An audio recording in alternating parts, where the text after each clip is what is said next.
नमस्कार, मैं हूं अंकुर और आप देख रहे हैं सत्य हिंदी। बॉलीवुड एक्टर अजय देवगन और कन्नड़ अभिनेता किच्चा सुदीप के बीच ट्विटर पर हिंदी को लेकर छिड़े विवाद के बीच इस पर बहस तेज हो गई है। दो अभिनेताओं के बीच शुरू हुई ये बहस सियासत में आ गई और राजनेताओं ने इस पर टिप्पणियां करना शुरू कर दी।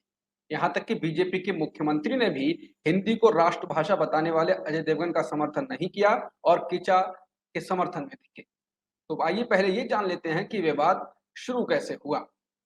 दरअसल अभिनेता किच्चा सुदीप ने कर्नाटक तक के साथ एक इंटरव्यू में कहा था, हिंदी अब राष्ट्रभाषा नहीं है। उनके इस बयान पर अजय देवगन ने ट्वीट किया, किच्चा सुदीप मेरे भाई, आपके अनुसार अगर हिंदी हमारी राष्ट्रीय भाषा नहीं है तो आप अपनी मातृभाषा की फिल्मों को हिंदी में डब करके क्यों रिलीज करते हैं। हिंदी हमारी मातृभाषा और राष्ट्रीय भाषा थी, है और हमेशा रहेगी। बस इसके बाद इन दोनों अभिनेताओं के बीच ट्विटर वॉर चला और बाद में नेता भी इसमें कूद गए। पूरे विवाद पर किसने क्या कहा, उससे पहले ये जान लेते हैं कि अजय देवगन के हिंदी को राष्ट्रभाषा के दावे पर की सच्चाई क्या है। दरअसल हिंदी राष्ट्रभाषा नहीं है। दरअसल भारत की कोई राष्ट्रभाषा नहीं है। हिंदी एक राजभाषा है, यानी कि राज्य के कामकाज में इस्तेमाल की जाने वाली भाषा। भारतीय संविधान में किसी भी भाषा को राष्ट्रभाषा नहीं बताया गया है, उसका दर्जा नहीं मिला हुआ है। भारत में 22 भाषाओं को आधिकारिक दर्जा मिला हुआ है, जिसमें अंग्रेजी और हिंदी भी शामिल है। आपको ये मालूम होना चाहिए कि भारत में केरल, तमिलनाडु, आंध्र प्रदेश, तेलंगाना और कर्नाटक, पश्चिम में गोवा, महाराष्ट्र और गुजरात, उत्तर पश्चिम में पंजाब और जम्मू कश्मीर, पूर्व में ओडिशा और पश्चिम बंगाल, उत्तर पूर्व में सिक्किम, अरुणाचल प्रदेश, मिजोरम, त्रिपुरा, नागालैंड, मणिपुर, मेघालय और असम ऐसे राज्य हैं जहां हिंदी भाषी बहुत कम है। इसलिए हमारी अदालतें भी कई बार कह चुकी हैं कि सभी भाषाएं बराबर हैं और कोई भी भाषा न किसी से कम है, न किसी से ज्यादा है। चलिए अब आगे बढ़ते हैं। अभिनेताओं के बीच शुरू हुए इस संवाद ने जब विवाद का रूप ले लिया तो इसमें नेता कूदे। कर्नाटक के पूर्व मुख्यमंत्री एचडी कुमारस्वामी ने गुरुवार को अभिनेता अजय देवगन के ट्वीट को बीजेपी के मुखपत्र की तरह करार दिया। कुमारस्वामी ने ट्वीट किया, एक राष्ट्र एक कर एक भाषा और एक सरकार के बीजेपी के हिंदी राष्ट्रवाद के मुखपत्र के रूप में अजय देवगन ने बकवास की।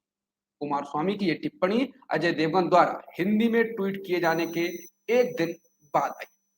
अजय देवगन के ट्वीट पर विवाद के बाद कर्नाटक कांग्रेस के नेता और पूर्व मुख्यमंत्री सिद्धारमैया ने भी ट्वीट किया। उन्होंने कहा कि हिंदी हमारी राष्ट्रभाषा कभी नहीं थी और ना कभी होगी। हमारे देश की भाषाई विविधता का सम्मान करना प्रत्येक भारतीय का कर्तव्य है।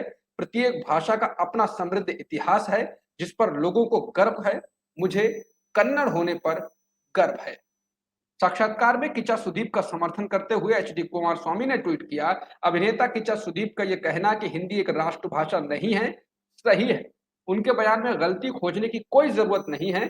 अभिनेता अजय देवगन न केवल स्वभाव से हाइपर हैं बल्कि अपने अजीबोगरीब व्यवहार को भी दिखाते हैं। उन्होंने आगे कहा, कन्नड़, तेलुगु, तमिल, मलयालम और मराठी की तरह हिंदी भी भाषाओं में से एक है। भारत कई भाषाओं का बगीचा है, बहुसंस्कृतियों की भूमि है। इसके साथ छेड़छाड़ करने का कोई प्रयास नहीं किया जाना चाहिए। कुमारस्वामी ने कांग्रेस और भाजपा दोनों पर निशाना साधते हुए कहा कि शुरुआत से केंद्र में हिंदी आधारित राजनीतिक दल क्षेत्रीय भाषाओं को नष्ट करने के प्रयास कर रहे हैं। कांग्रेस जिसने क्षेत्रीय भाषाओं को झटके देने की शुरुआत की, वो भाजपा द्वारा जारी रखा जा रहा है।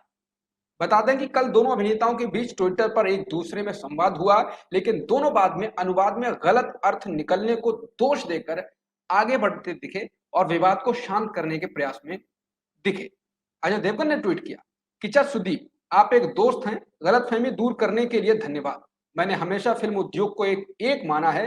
हम सभी भाषाओं का सम्मान करते हैं और हम उम्मीद करते हैं कि हर कोई हमारी भाषा का भी सम्मान करेगा। शायद अनुवाद में कुछ गड़बड़ी थी। किच्चा सुदीप ने भी आखिर में कुछ ऐसा ही ट्वीट करके मामले को शांत करने की कोशिश की। उन्होंने कहा, अनुवाद और उसका मतलब निकालना दृष्टिकोण है, इसलिए बिना पूरा मामला जाने प्रतिक्रिया नहीं दे रहा। मैं आपको दोष नहीं दे रहा हूं। शायद मेरे लिए खुशी का पल होता अगर मुझे किसी क्रिएटिव वजह से आपका ट्वीट मिलता। लेकिन इसके बाद राजनेताओं ने इस पर तीखी प्रतिक्रिया देना जारी रखा। यही नहीं, कर्नाटक में बीजेपी सरकार में मुख्यमंत्री बसवराज बोम्मई ने भी किच्चा का समर्थन किया। उन्होंने कहा किचा सुदीप ने जो भी कहा वो सही था। एक क्षेत्रीय भाषा सबसे महत्वपूर्ण है क्योंकि एक राज्य भाषाई आधार पर बनता है। सुदीप ने जो भी कहा है उसे सभी को समझना चाहिए और उसका सम्मान करना चाहिए। नमस्कार, मैं हूं अंकुर और बाकी आप खबरों के लिए बने रह सकते हैं सत्य हिंदी के साथ। सत्य हिंदी का ऐप डाउनलोड करें गूगल प्ले स्टोर पर।